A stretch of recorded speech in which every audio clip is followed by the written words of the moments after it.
The beginning of second grade marked our declaration into I Can, an initiative where each of us rowdy second graders stated that I can fill in the blank. I can do anything I dream of with hard work. I can be the line leader if I'm able to show my 8-year-old classmates who's the boss. It was shoved down each of our tiny throats that if we worked hard by ourselves, then we could achieve anything. However, this is precisely what is wrong with our country. This perception that I, as an individual, come first. As Americans, we fundamentally believe that we should put our own needs before that of others. We sing America the Great and pledge united we stand, but it seems that the only lesson that we have actually internalized is that of a flight safety pamphlet. Put your own mask on before helping others, which is a great practice on an airplane, but in terms of the real world, this ideology has sown deep political divides, distrust of centralized authority, and has cost us hundreds of thousands of lives at the hands of the coronavirus. As essayist and critic Megan O'Rourke explains, the only way that we will be able to flatten the curve of COVID-19 will require a radical shift in American thinking from an individual first to a communitarian ethos. This year has cast a spotlight onto our nation and displayed to us that the real issue underlies within an ethos of I come first that has become so instilled into the American psyche that we've become devoid of any sense of collectivist mechanisms that will get us through the remainder of this crisis. In a nation that Offset Insights repeatedly ranks as the most individualistic country in the world, the National Panel Study of COVID-19 found that the core principle of individualism in American culture is leading to significant health consequences across the country. So today, let's address a second pandemic that has taken over our nation: individualism. By first, understanding the beliefs behind anti-mask rallies and how people have been reduced to commodities. Second, by discussing our nation's political philosophy and the role of capitalism. Lastly, by establishing the attitudinal and behavioral changes that we must make in order to navigate the uncharted territory that this year has presented us with. Because in a country that declares united we stand, our intoxication with individualism might lead to our downfall. First, this individual above all else culture has created a society that turns its head in the face of the physical vulnerability of others. Rallies against anti-mask mandates have popped up across the country. People want the freedom to get a haircut. Now they want the freedom to go to the grocery store without covering their face. Demonstrators across the country have been gathering for anti-mask rallies, holding signs that claim, "My body, my choice, freedom first," and masks are the new symbol of tyranny. Reopen NC, a group that opposes shutdown orders in North Carolina, started a Burn Your Mask challenge, where people post videos on social media of themselves burning their masks and use the hashtag #IgniteFreedom. Okay, but what is with this opposition towards masks? Seriously, most of y'all could use them to cover those cold sores. I'm just saying. But the problem here is that we live in a country stubbornly hung up on a damaging idea of self-reliance, a nation pathologically invested in the mantra that we should all just do it, an attitude that challenges us to muscle through it, whatever it might be. We have no shared discourse for the idea that the hard thing to do might be to do less in order to help another, or to do nothing at all, to stay home. Second, our nation has become so hyper-fixated on individual success that people around us have become commodities. We're so addicted to the concept of individual responsibility that we have a fragmented healthcare system and a weak social safety net. And this manifests in dangerous policy. We have deregulated the financial sector and slashed taxes on the rich, while income inequality soared and our nation's financial crisis hammered the middle class. 25% of Americans don't have paid sick days, and childcare accessibility has become a luxury for working Americans. We're basically like, well, if you didn't want to be sick, maybe you should have thought about that before you got cancer. So, how did we become a nation of me-first actors?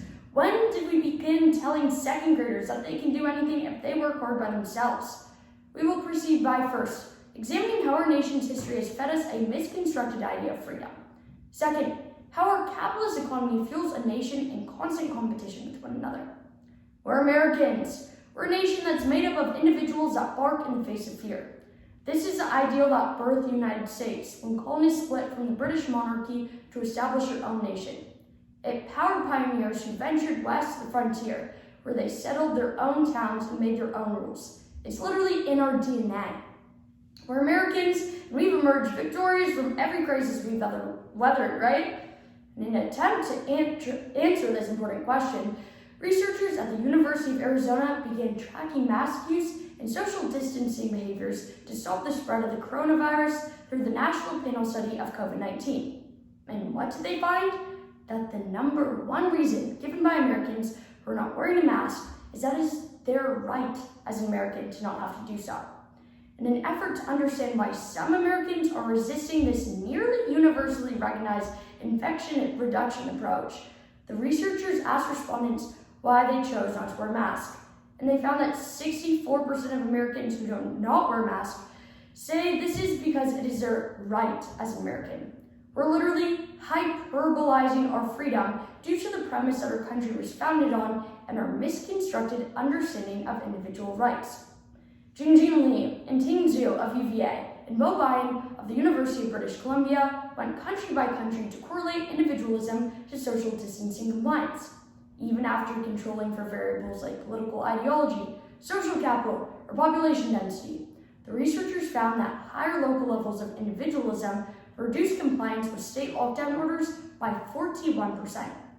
But there is another driving force behind American individualism: capitalism, which requires people to act in their own self-interest. So, when weighing the trade-offs of social distancing, many Americans make their decision with some capitalistic cost-benefit analysis. The cost is life as we know it: going to restaurants, shopping, visiting friends, and working at an office. The benefit is our health, and health of our loved ones and strangers. But where am I going to show off my new Valentino boots? Like, Grandma, you know I don't want to put your health at risk or whatever, but honestly, Graham, it's kind of selfish to force me to stay home because of that. Capitalism drives our obsession with competition when we are institutionally told that every individual must fight for himself. When we claim that the cure can't be worse than the disease and fight to reopen the economy, we're exerting what is described by Michael J. Thompson as a neo-social Darwinist worldview that privileges the survival of the fittest.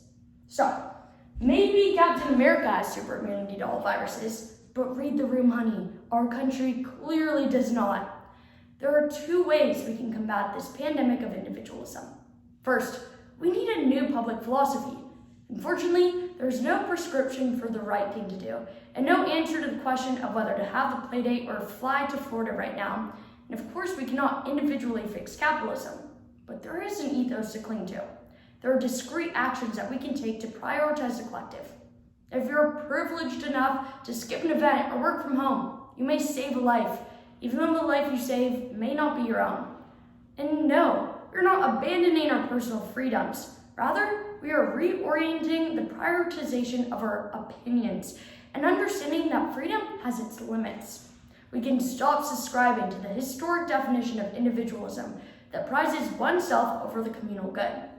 Second, we need to demand that our government reject the pull yourselves up by the bootstraps narrative that justifies our country's lack of a social safety net and equal access to opportunity.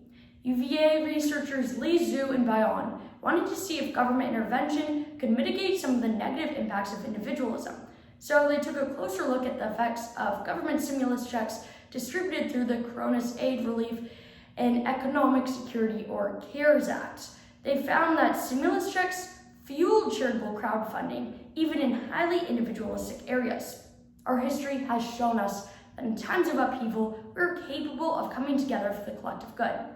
In the 1930s, President Franklin D. Roosevelt grew the federal government's powers permanently with New Deal programs that helped pull the country out of the Great Depression. And again, during World War II, Americans largely accepted sweeping changes for the communal good. In order to beat this crisis, we need to balance individual liberties with collective sacrifice. We quickly realized that America is not everything that we were taught it is. And while we so proudly emphasize the collective American people, this often feels mythic. Today, we first understood how our historical background and capitalist economy fuel this individual above all else culture. Next, we established the ways in which this ideology is reflected on a political and individual scale. And lastly, we established how we can combat this unfettered individualism. As we move through the rest of 2020 and the upcoming year, let us remember that we can. together.